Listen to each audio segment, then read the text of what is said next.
ಕೇಂದ್ರ ಕಾರ್ಮಿಕ ಸಂಘಟನೆಗಳ ಜಂಟಿ ಸಮಿತಿ ಕರೆ ನೀಡಿದ ಅಖಿಲ ಭಾರತ ಸಾರ್ವತ್ರಿಕ ಮುಷ್ಕರಕ್ಕೆ ಬೆಂಬಲ ಸೂಚಿಸಿ ಗುಬ್ಬಿ ಪಟ್ಟಣದಲ್ಲಿ ಭಾಗಶಃ ಬಂದ್ ಯಶಸ್ವಿಯಾಗಿದೆ. ಕಾರ್ಮಿಕ ಸಂಘಟನೆ, ರೈತ ಸಂಘ, ಅಂಗನವಾಡಿ ನೌಕರರ ಸಂಘ, ಬಿಸಿಯೂಟ ತಯಾರಕರ ಸಂಘ ಸೇರಿದಂತೆ ಹಲವು ಸಂಘಟನೆಗಳ ಕಾರ್ಯಕರ್ತರು ಬೆಳಗ್ಗೆಯಿಂದಲೇ ಅಂಗಡಿ ಮುಂಗಟ್ಟುಗಳನ್ನು ಸ್ವಯಂ ಪ್ರೇರಿತವಾಗಿ ಮುಚ್ಚಲು ಮನವಿ ಮಾಡಿದರು. ಪರಿಣಾಮವಾಗಿ ಪಟ್ಟಣದಲ್ಲಿ ಭಾಗಶಃ ಬಂದ್ ಕಂಡುಬಂದಿತ್ತು. ಶಾಲಾ ಕಾಲೇಜುಗಳು, ಸರ್ಕಾರಿ ಕಚೇರಿಗಳು, ಬ್ಯಾಂಕ್ಗಳು ಹಾಗೂ ಬಸ್ ಸಂಚಾರ ಎಂದಿನಂತೆ ಮುಂದುವರೆದವು.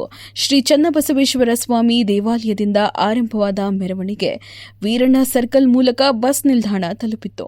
ಪ್ರತಿಭಟನಾಕಾರರು ಮಾನವ ಸರಪಳಿ ರಚಿಸಿ ಕೇಂದ್ರ ಹಾಗೂ ರಾಜ್ಯ ಸರ್ಕಾರದ ವಿರುದ್ಧ ಘೋಷಣೆಯನ್ನ ಕೂಗಿದ್ರು.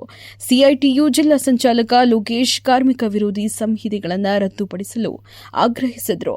ರೈತ ಸಂಘದ ತಾಲೂಕು ಅಧ್ಯಕ್ಷ ವೆಂಕಟೇಗೌಡ ರೈತ ವಿರೋಧಿ ಕಾಯ್ದೆಗಳನ್ನು ಜಾರಿಗೊಳಿಸಬಾರದು ಎಂದು ಎಚ್ಚರಿಸಿದರು.